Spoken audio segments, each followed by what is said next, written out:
Martes 28 de mayo de 2013. Asunto inédito. 20 en el ciclo alternativo, 15 en el ciclo biológico. 4 horas 50 minutos. Algo menos eléctrica y tras el tute hasta Pravia, que por otra parte es muy razonable y consciente, alargar la etapa hasta Cornellana tras la comida. Todo es mentalizarse. Y salvando el paréntesis de Miguel Lana, no puedo obviar el hecho de que en la concesión de la licencia por parte de EZNIO, imagino que de su patronato, a la empresa de análisis de medición telomérica de la que María Antonia Blasco Marguenda es cofundadora, LifeLength, conjeturo un orden y afirmo que esa licencia es cedida en el momento en que Barbacid ha sido relevado por Blasco, algo en lo que tal vez yo pudiera estar absolutamente equivocada,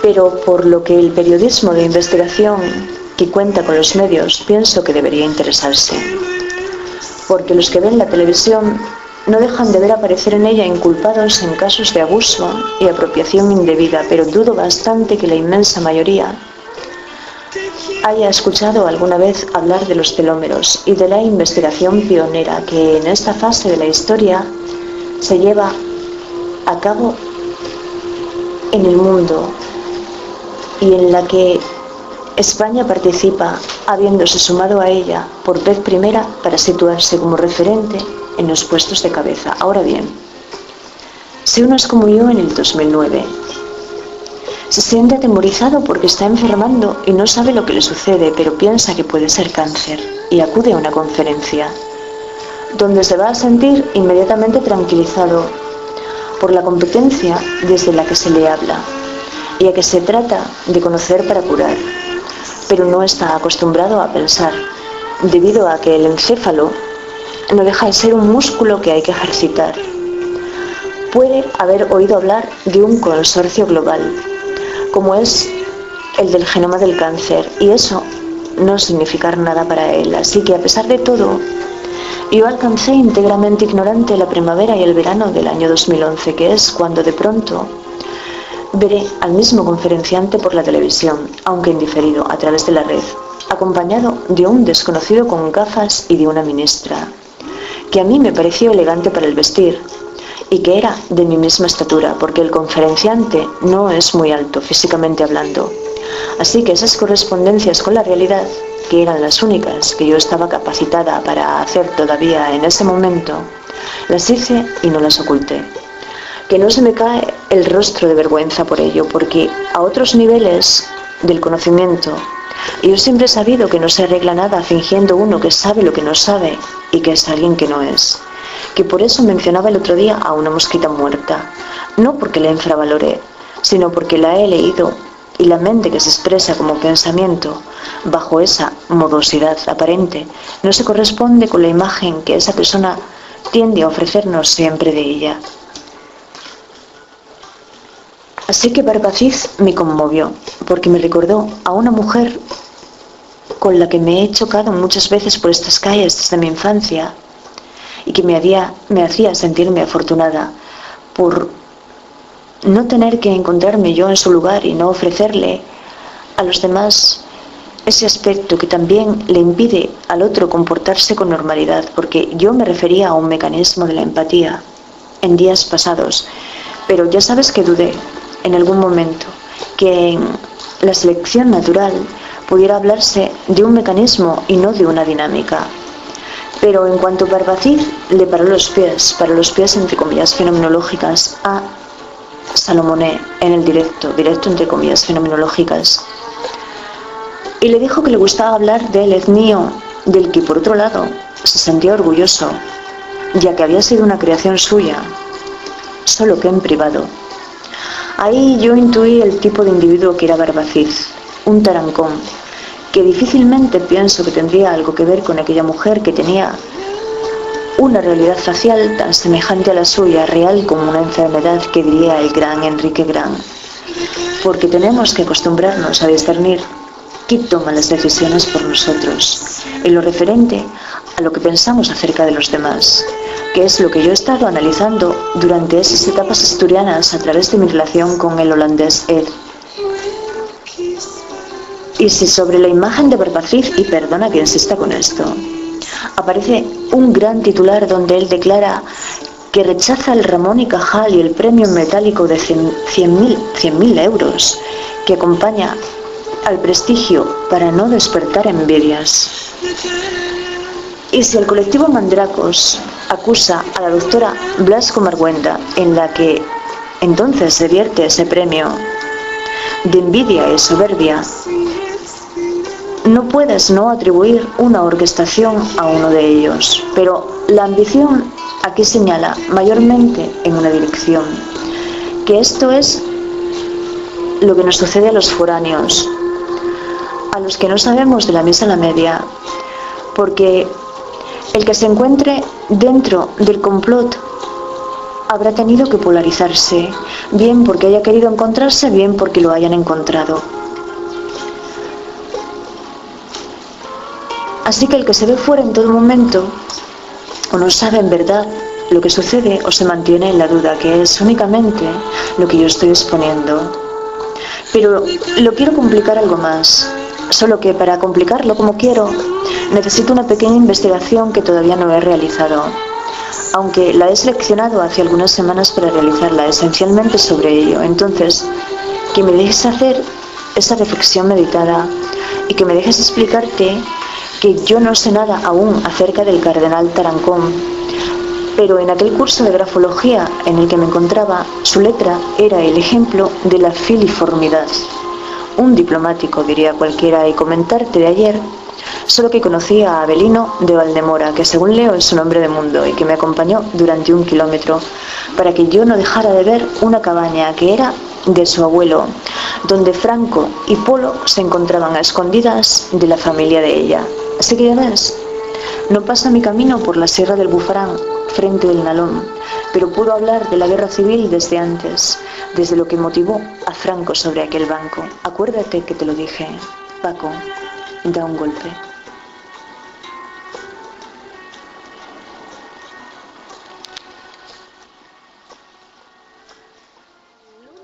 Los lunes a la 1 en punto de las Meanas, para venir a Valdemora. Genial. El único día. ¿Tú tienes algún problema en ese sentido? No, ¿Es un lunes? Nada, no te preocupes. Pues nada, para venir, porque si luego vamos a caminar por ahí, eso... Porque no tengo bichos, no tengo más que a Gervasio, que lo tengo ahí amarrado. Es un pullín pequeño. ¿Un pony? No, yo pony, yo burro. Ah, un burro, bueno. Es un chaval de allí adelante, que lo trajimos para hacernos riegos para las patatas, de allí de las parrucas. Sí. Y dice, como no lo necesito y tenéis bastante que dar y de comer, podéis dejarlo hasta que queráis. Genial. Y ya no se le armó porque pobre burro, que ya sabe rinchar y sabe ganar la cebada, que no sabía. Traía unos cascos así. O sea que está aprendiendo. Está aprendiendo. Vale, pues te llamaría. Voy contigo hasta allá arriba. Voy a temprano bastante. No, que yo hoy voy a Pravia, voy a ir por ahí, no voy por ahí. Voy a llevar yo hasta allí, vaya, porque no. No. Joder, no me sobran los bares. No, ayer fui a... Pues tómalos. No, déjalo. Son muy cómodos, ¿eh? Ayer, son muy cómodos. Ayer fui a Corao.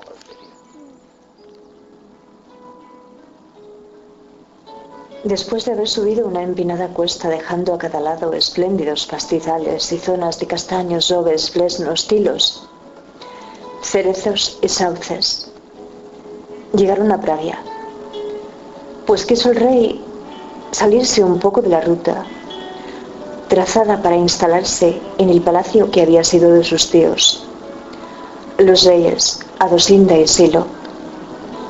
Este lugar, comentó el conde Sancho, os traerá buenos recuerdos, majestad. Ya lo creo, dijo el rey. Con mis tíos recuperé un hogar después de haber vivido desde los 7 años hasta los 13 con los monjes del monasterio de Samos.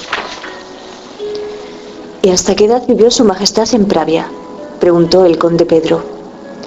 Hasta los 22, contestó don Alfonso, en que el infausto Mauregato usurpó la corona y vuestro rey se tuvo que refugiar en Álava con la familia materna. Don Alfonso se encontró muy a gusto de nuevo en el palacio que también conocía. Un estupendo sitio para descansar y darse un buen baño.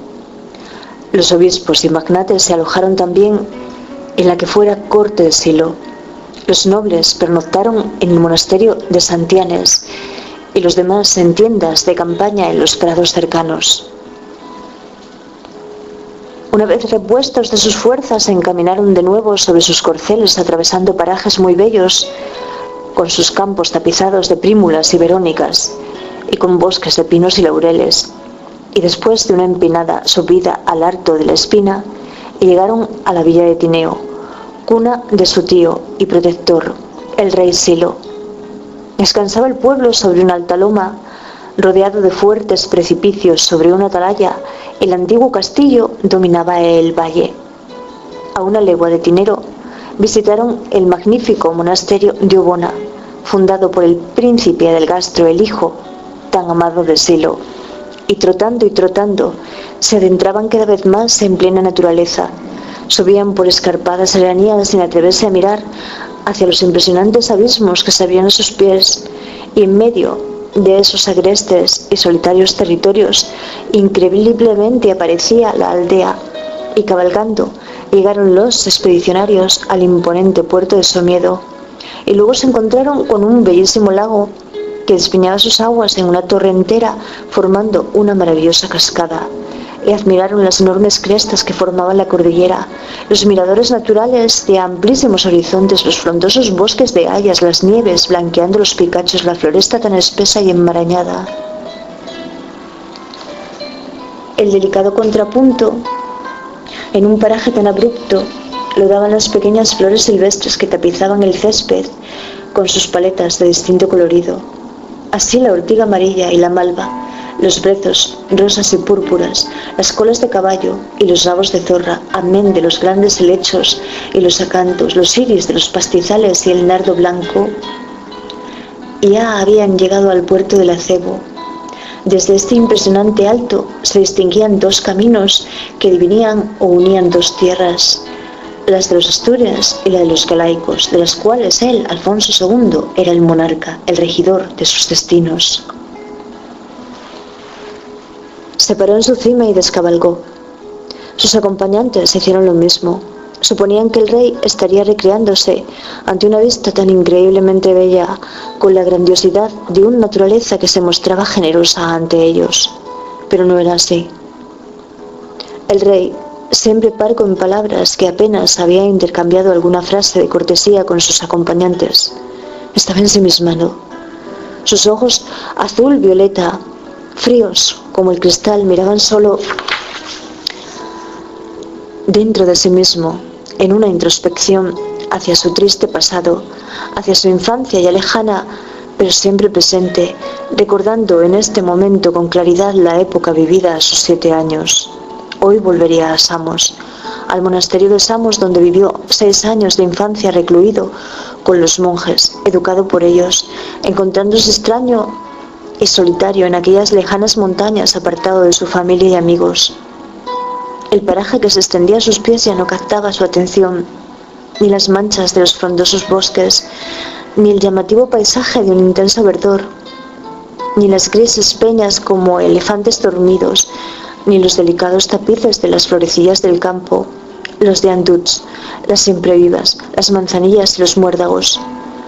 Don Alfonso se sentó en una piedra plana, alejado de su séquito, y allí quedó quieto y solitario, recordando y recordando, volviendo a vivir una infancia marcada por la tragedia que le había condicionado toda su vida.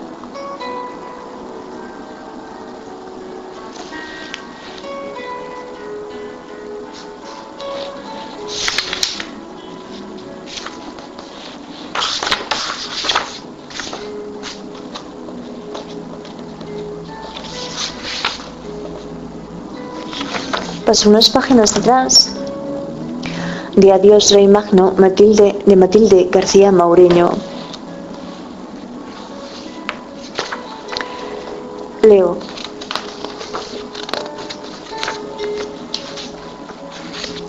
Una cripta, Majestad. Una hermosa cripta de mármol con 3 sepulcros. ¿Y por qué tanta emoción?, volvió a inquirir el rey. Majestad, estamos convencidos. El eremita, los monjes que nos acompañan y yo mismo, que hemos hallado las tumbas del apóstol Santiago y 2 de sus discípulos. No nos precipitemos en sacar conclusiones que pudieran ser falsas, dijo don Alfonso. Veamos, obispo Adolfo, refrésquenos a todos la memoria y díganos los pormenores que recuerde sobre el apóstol Santiago. Majestad, según los hechos de los apóstoles, Santiago el Mayor era hijo de Zebedeo y Salomé y hermano de Juan el Bautista. Eran unos humildes pescadores de Betsaida en Galilea, situada a orillas del lago Genesaret, y con Simeón, Pedro y Andrés fueron los primeros discípulos de Cristo. Después de la muerte de Jesús, Santiago se puso al frente de los cristianos. Herodes Agripa lo ajustició y decapitó en el año 44. Por lo tanto, fue el primer apóstol que sufrió el martirio. ¿Y dónde dicen los evangelios que fue enterrado? Realmente, Majestad, lo que nos dicen los hechos de los apóstoles es que su cuerpo fue arrojado con su cabeza cortada a las afueras de la ciudad, a merced de los perros, las aves y las fieras, para que fuera devorado y consumido. ¿Y cómo pensáis que después de este testimonio pueda estar enterrado en Galicia?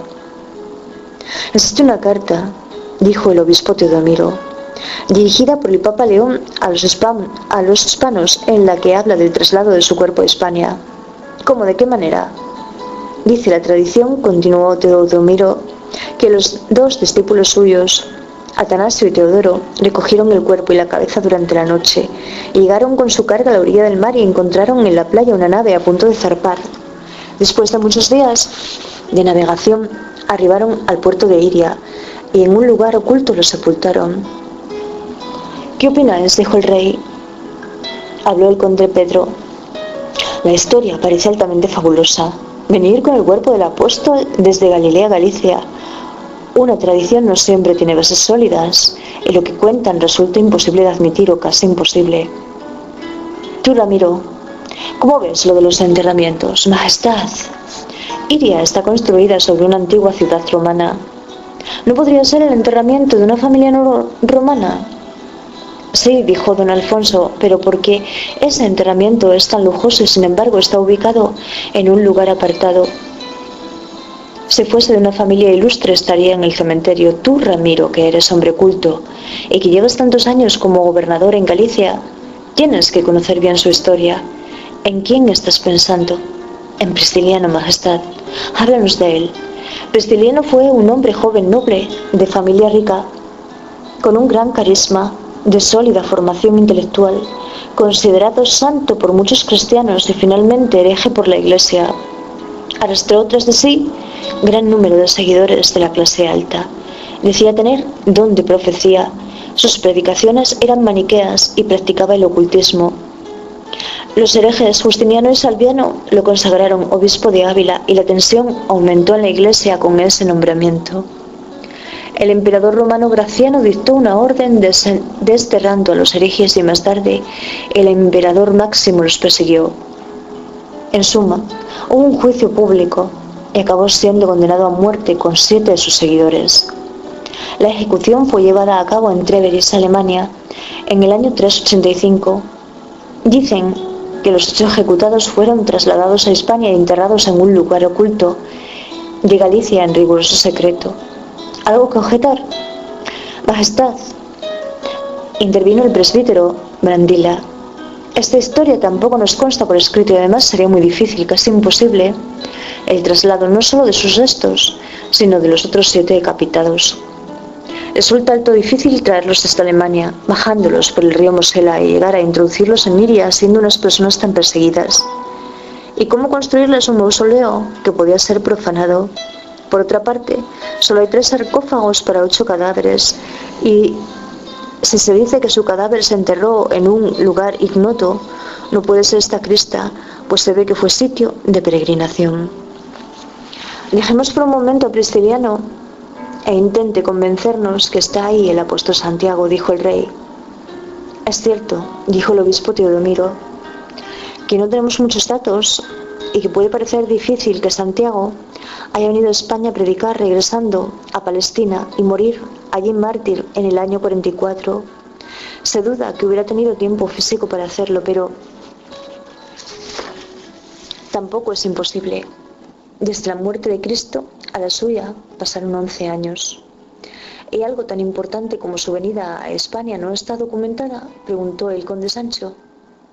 A la tradición no hay que menospreciarla, y siempre supimos los cristianos que la Virgen se le apareció al apóstol sobre un pilar para rogarle que no abandonase la predicación en España. ¿Y en qué más se basan?, preguntó el conde Pedro. Habló de nuevo el obispo Teodomiro. Hay noticias, libros, como las etimologías de Isidoro de Sevilla, el Breviarium Apostolorum escritos de Ticonius, comentarios de Beato. Su discípulo Clemente dijo que el apóstol Santiago había llevado el Evangelio hasta los confines de la tierra. Alargar la etapa hasta Cornellana tras la comida, todo es mentalizarse. Y salvando el paréntesis de Miguel Lana, no puedo obviar el hecho de que en la concesión de la licencia por parte de Ezmío, imagino que de su patronato, a la empresa de análisis de medición telomérica de la que María Antonia Blasco Marguenda es cofundadora, LifeLength, conjeturo un orden y afirmo que esa licencia es cedida en el momento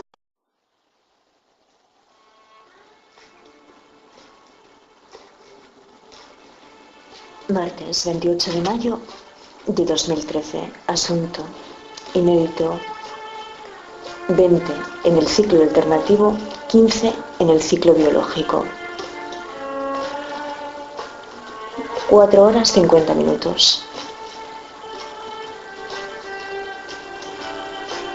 Algo menos eléctrica, y tras el tute hasta Pravia, que por otra parte es muy razonable y consciente, se lleva a cabo en el mundo y en la que España participa, habiéndose sumado a ella por vez primera para situarse como referente en los puestos de cabeza. Ahora bien, si uno es como yo en el 2009, se siente atemorizado porque está enfermando y no sabe lo que le sucede, pero piensa que puede ser cáncer y acude a una conferencia, donde se va a sentir inmediatamente tranquilizado por la competencia desde la que se le habla, y a que se trata en que Barbacid ha sido relevado por Blasco, algo en lo que tal vez yo pudiera estar absolutamente equivocada,